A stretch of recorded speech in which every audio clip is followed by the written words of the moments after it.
I never even allowed myself to consider that I would be here. I never understood, it never made sense to me that I had pancreatic cancer. It doesn't make sense to me today that I don't. I don't know how I'm here to run the marathon. So, I'm grateful for it. And yeah, these are broadly cheap tears of joy. So, and there'll be plenty of them on Sunday.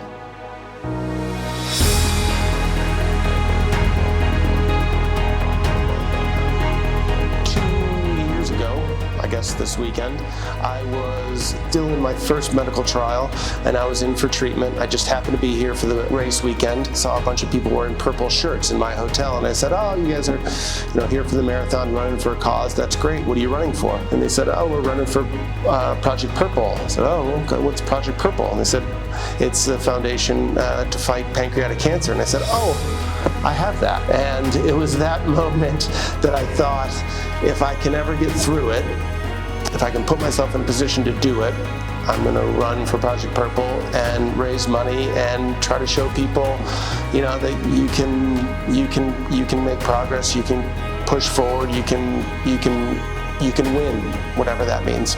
I was happy and healthy. I was active. I was still 40 years old and of the mindset that I was invincible.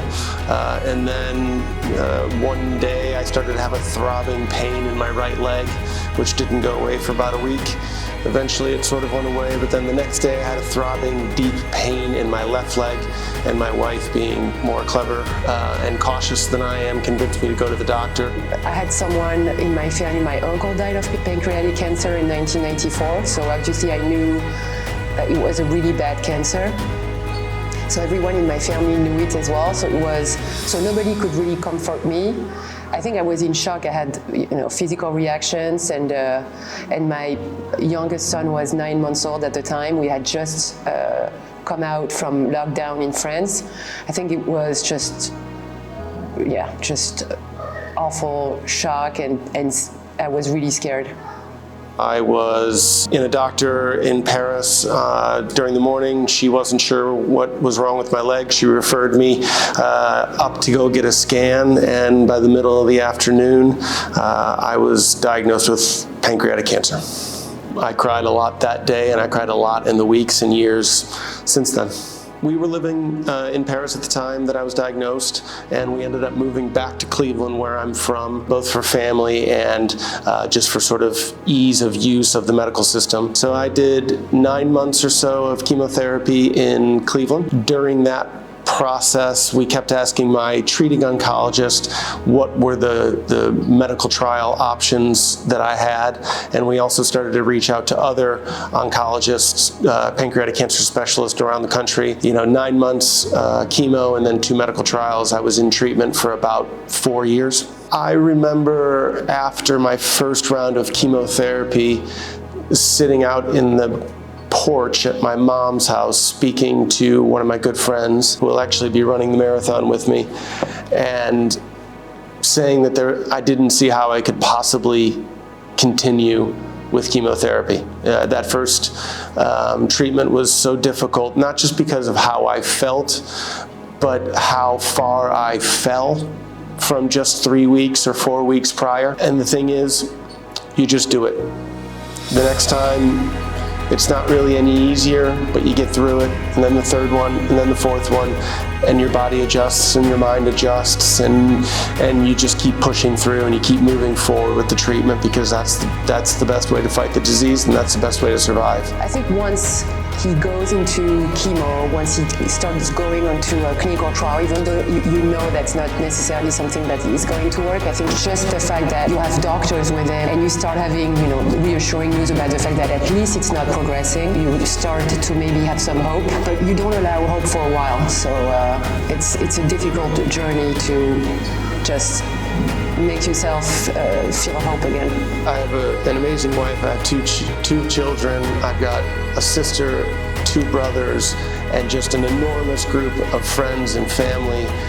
And all of them were instrumental in me surviving. When you're watching someone go through cancer, it's actually often harder, I think, than going through cancer yourself. Because when you have cancer, the thing you have to do is just do that. They were really young at the time. So as I said, my youngest son was 9 months old and Theodore was 4 years old.